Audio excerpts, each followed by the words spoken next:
agriculture, nous allons avec Idriss Seyd. On va parler de votre jubilé. À la fois, vous êtes footballeur. Oui, je suis un ancien footballeur. Ça y est, la retraite est prononcée, annoncée. Ça y est, la retraite elle est déjà prononcée. Et tout d'abord, je dis bonjour à tous les téléspectateurs qui vous suivent. Et nous, qu'on était en dehors du pays aussi, ça nous arrive de vous suivre. Et je vous dis vraiment merci de ce que vous faites. Oui. Parce que l'éducation aussi, elle passe par l'audiovisuel. Oui. Pour que la future génération, elle tombe pas dans certains trucs que les anciens qui nous ont laissés, qui sont arrivés sans repère, tout ça. Oui. Vraiment, je vous dis merci de ce que vous faites comme boulot pour tous ces peuples tchadiens qui sont au pays et qui sont en dehors du pays. Et je disais oui parce que je suis un ancien footballeur. Oui. Et je vais commencer à jouer des bas âges. À l'époque, on avait un ancien joueur aussi, paix à son âme, qui s'appelle Copain Augustin, oui. Qui faisait les tours de l'école pour prendre les jeunes sportifs. Et il voit sélectionner certains petits pour jouer au ballon. Et c'est de là où l'amour du football, ça a commencé avec moi. J'ai commencé un peu au quartier. Et les gens, ils venaient me chercher de partir à l'époque, il n'y avait que 5 arrondissements. Et maintenant, je vais faire des efforts pour connaître les autres. Parce qu'on faisait les tours des arrondissements pour jouer des ballons en tournoi. On bloquait la route et tout. Et c'est de là où, petit à petit, j'ai fait mon chemin, que je suis allé en première division des championnats de N'Djamena. Oui. Et après ça, j'ai fait un tour en Côte d'Ivoire. Oui. Je faisais 3 ans en Côte d'Ivoire. Après, je suis parti au Cameroun. J'ai fait 2 ans. Et après, je suis parti en France. Et en France, je n'ai pas eu la chance de devenir professionnel, mais bon, j'ai joué à un niveau un peu inférieur. Oui. Et ça m'a permis de continuer. Et c'est de là où l'idée est arrivée. J'ai dit, bon, ça fait 10 ans, qu'est-ce que je dois faire? Parce que je suis là-bas, je vais une fois par an au pays, qu'est-ce que je dois faire? Donc j'ai commencé à prendre l'initiative avec les associations des anciens footballeurs. J'ai dit, bon, on va essayer de faire quelque chose pour le petit. Et du coup, chaque année, quand je viens, j'essaie d'organiser des tournois et ramener un peu de matériel que je peux ramener à mon niveau pour donner aux petits. Et c'est de là où l'idée de venir, de dire, voilà, maintenant au Tchad, il faut que je lance, parce que quand nous on finit notre carrière, on ne dit jamais merci à ceux qui nous ont accompagnés. C'est une manière de leur dire merci. Voilà, c'est une manière de dire merci à ceux qui nous ont accompagnés, à tous ceux qui nous ont soutenus, de près et de loin, parce qu'on fait un sport qui est un peu ingrat aussi. Bien sûr. Mais il faut toujours savoir dire merci. Il y en a qui vont se donner de leur temps, il y en a qui vont mettre des moyens dans leur poche et tout. Et c'est de là où l'idée de venir, de dire voilà, je vais faire ces jubilés-là chez moi. Et comme ça, j'ai dit la future génération, s'il y en a un qui doit penser aussi à faire et faire revenir des amis, ça fait vraiment plaisir à tous ces peuples tchadiens. D'accord. Alors, vous avez joué dans le club Renaissance avant de vous envoler, Cameroun, Côte d'Ivoire, en France. Est-ce que vous avez pu jouer en équipe nationale SAO? Oui. Combien d'années? J'ai joué à SAO de 98 jusqu'en 2003. Parce que 98 jusqu'en 2003, parce que moi j'ai expliqué à mes amis, parce que quand tu vas de l'autre côté, quand tu n'es pas professionnel, il faut laisser la chance à ceux qui sont là. Parce que bon, moi j'ai joué à un niveau qui est le système, il est vraiment différent par rapport à celle des championnats d'ici. Parce que tu joues à un championnat où tu as plusieurs entrées, plusieurs sorties. Après quand tu travailles et tout. Et ici, tu n'as pas les mêmes rythmes. Donc depuis 2003, qu'on a fait les derniers matchs contre l'Angola, c'est là où j'ai dit non, mais ça va. Pour l'équipe nationale, il faut laisser la place à ceux qui sont au pays. Quel palmarès que vous avez avec l'équipe nationale SAO? Quels sont les les grands souvenirs, les dates marquantes de votre carrière Les dates footballistique? marquantes de ma carrière contre l'équipe nationale, c'était la première match officiel de la CAF qu'on a joué avec l'équipe nationale junior contre le Congo-Brazza. On est parti comme d'habitude parce qu'au Tchad, personne ne veut programmer. Parce que la programmation, être carré, c'est un peu cher chez nous. Donc à la veille, on est parti jouer contre le Congo avec les vols militaires. Et on a eu la chance de gagner là-bas. Heureusement. Ouais. Et quand on est arrivé ici aussi, donc on a pu être qualifié. Donc c'était ma génération, on était les premiers joueurs de l'équipe nationale avoir une qualification directe pour la première fois. Ça c'est un souvenir qui me tient à cœur. Et le pire, c'est contre le Nigeria qu'on a joué ici. Et c'est moi qui ai raté la pénalité pour donner l'espoir. Oh là là. Et là, ça... Ah, c'était vous le jour-là? Ouais. Je m'en souviens très bien. Vous avez dormi quand même la nuit? Non. Non. Le lendemain, j'ai pris l'avion et je suis parti. Oh là là. Et là, vous n'avez pas encore oublié jusqu'aujourd'hui? Non. Moi, j'ai regardé un peu la finale de la Coupe du Monde, là, France-Argentine. Et j'ai vu Dembélé, c'est ça, Dembélé, qui, par erreur, a dû accorder peut-être un penalty aussi à l'Argentine. J'imagine que le monsieur doit être très, très mal. Oui. Après, le coach a dû le faire sortir du terrain. Parce que, moralement, il doit être abattu. Ça fait plus de 20 ans, mais tu peux jamais l'oublier. C'est difficile, hein, ces choses-là. On vous voit, bon, nous, en même temps, pour les amoureux du football, moi, c'est pas ça. Je regarde quand on est en finale ou en demi-finale, parce que j'aime bien un peu ces émotions. Mais ça reste quand même chaud. À travers l'écran, on insulte beaucoup. Oui, parce que... Il y a des moments où on a envie de vous pousser ton pied, tu peux pas taper le ballon, là. Parce que c'est vrai, parce que moi, je parle toujours... par rapport à chez nous ici, on n'a pas certaines cultures, mais on le suit à travers les autres gens, les autres collègues et oui. tout. Et nous, qu'on a eu la chance d'aller affronter les autres, qu'on a partagé certains vestiaires avec eux, c'est difficile. Parce que derrière un sportif ou derrière un artiste ou derrière un politicien, il y a toujours l'homme qui est là. Et là, parfois, c'est très difficile de s'en passer. On arrive toujours à avoir du caractère pour passer un peu autrement, mais à un moment donné, ça revient toujours. D'accord. Alors, Idriss Seyd, connu voilà, sous le nom de Wadley, on en vient à votre jubilé. Vous avez organisé un match pour anciens footballeurs, ancienne gloire du football tchadien. Parlez-nous de ce jubilé-là. Oui, ce jubilé, franchement, c'est... Je remercie aussi cette association des footballeurs parce qu'ils sont partis de très loin. Parce qu'au départ, ce n'était pas donné pour essayer de retrouver tous les anciens qui étaient là, pour essayer de les retrouver, d'essayer d'organiser tout ça chez nous parce qu'ils sont partis essayer de voir certains gens qui n'ont pas cru en eux et tout. Parce que pour eux, c'est jubilé parce qu'on n'a pas ça, il n'y a pas cette culture-là. Parce que tous les autres, parce que quand ils finissent, bon, ça va, tu finis, tu passes à autre chose et tout.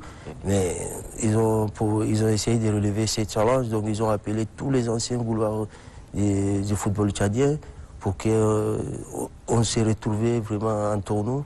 Et vraiment, c'était bien. Parce qu'il y en a certains supporters qui étaient là, ils étaient vraiment émus. Parce qu'il y en a qui sont là dans le même pays depuis 11 ans, 12 ans, ils se sont pas vus. Et là, je disais, tu as une amie, ça, il n'y a pas de prix. Quand on se retrouve et transmettre certaines choses aux jeunes qui vont venir nous remplacer. Parce qu'à un moment donné, il faut toujours savoir laisser la place à la jeunesse. Vous avez fait des dons à cette occasion, à ce qui me semble, ou bien vous avez l'habitude de le faire? Si, on a fait un don à un ancien qui va très mal. Il restait que deux anciens, donc oui, on a fait un petit geste juste pour les remercier d'être là avec nous. Ça, c'est... Ah, plutôt un ancien?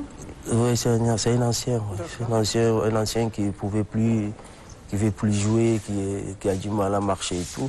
Donc on a fait juste un petit don pour le remercier d'être là. Ouais. C'est important. Alors, Madi, quand on a la chance d'avoir un ancien footballeur comme ça, on a envie de parler du football tchadien qui va très mal. Voilà. La Coupe du Monde vient de se refermer.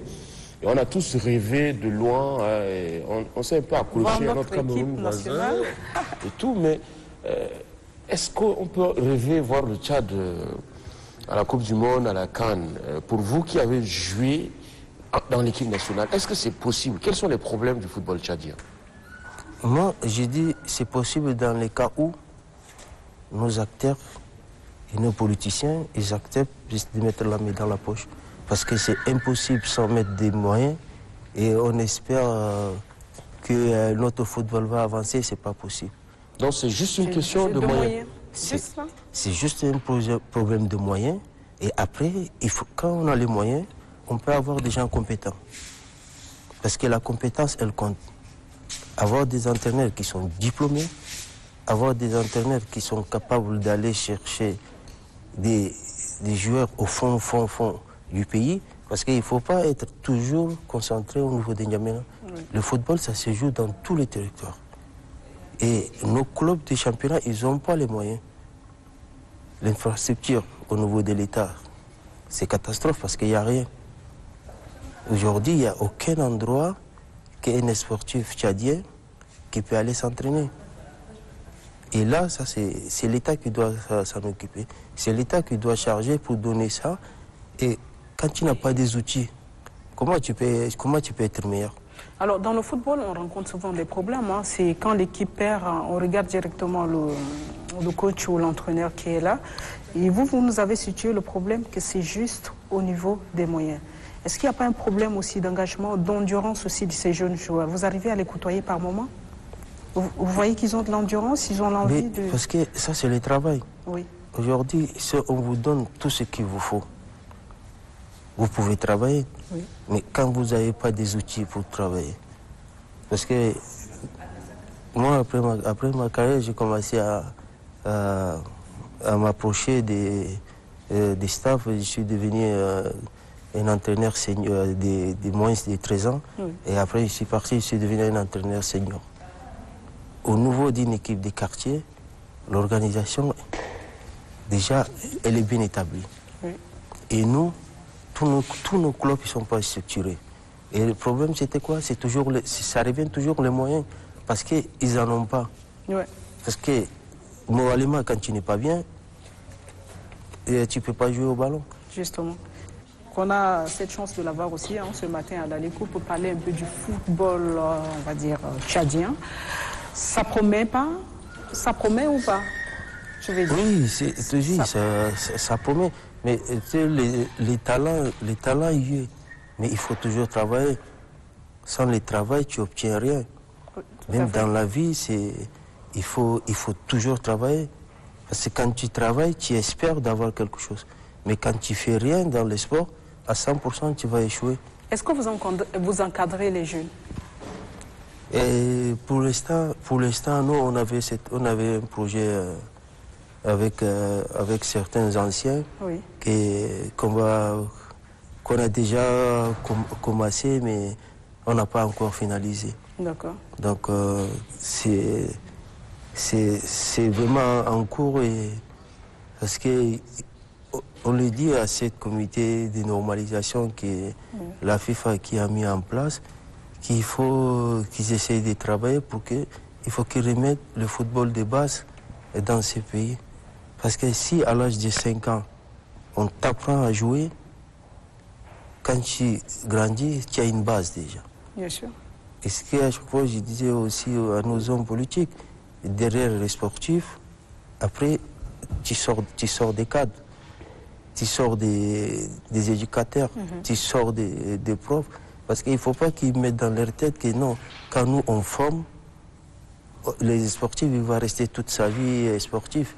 Non, les sportifs ne restent pas toute sa vie sportif.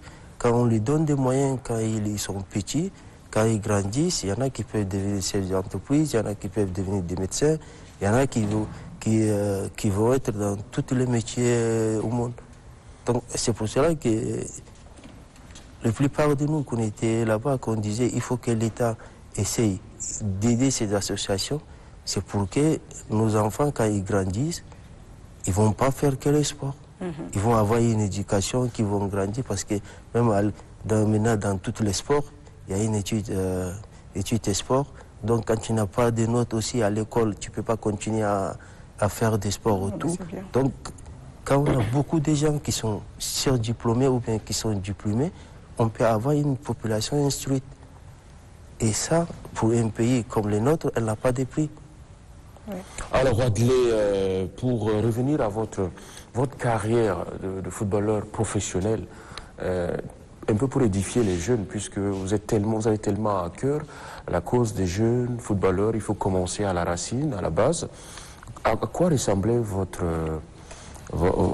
vie de footballeur professionnel? Parce que c'est vrai qu'il n'y a pas de moyens mis pour le développement du football, mais pour être un footballeur professionnel, il faut aussi une hygiène de vie, un mode de vie qui va avec. Alors, comment il faut faire pour être un joueur professionnel?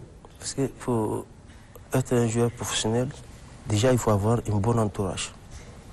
Il faut avoir des gens sur lesquels, quand toi tu es là, ils ne vont pas te dire ce que toi tu as envie d'entendre. Tu vas avoir des gens qui vont en train de te dire, écoute, là tu es en train de déraper, il faut que tu reviennes par là. L'alimentation, elle compte. C'est vrai, parce que... Il faut bien manger. Il faut bien manger, mais il faut manger équilibré. Équilibré. Parce que, moi, Tchadien, c'est toujours, oui, la viande, parce que moi, quand je suis parti de l'autre côté, ils m'ont appris à manger. Parce qu'à chaque fois, chaque matin, on vient à l'entraînement, à chaque matin, on est pesé. C'est-à-dire que l'éducation, elle est partie par la main. Quand tu perds de l'argent, tu vas faire des efforts pour que tu ne perds pas ton argent. Et quand je suis en Côte d'Ivoire, c'était comme ça. Si tu as 1 kilo de plus, tu payes. Tu payes? Tu payes. Et du coup, ils vont te couper sur ton salaire. Et du coup, chaque matin, quand tu viens te peser, donc quand tu rentres chez toi, voilà ce que tu dois manger. Parce que nous, on est grandi, on est habitué à manger avec la sauce.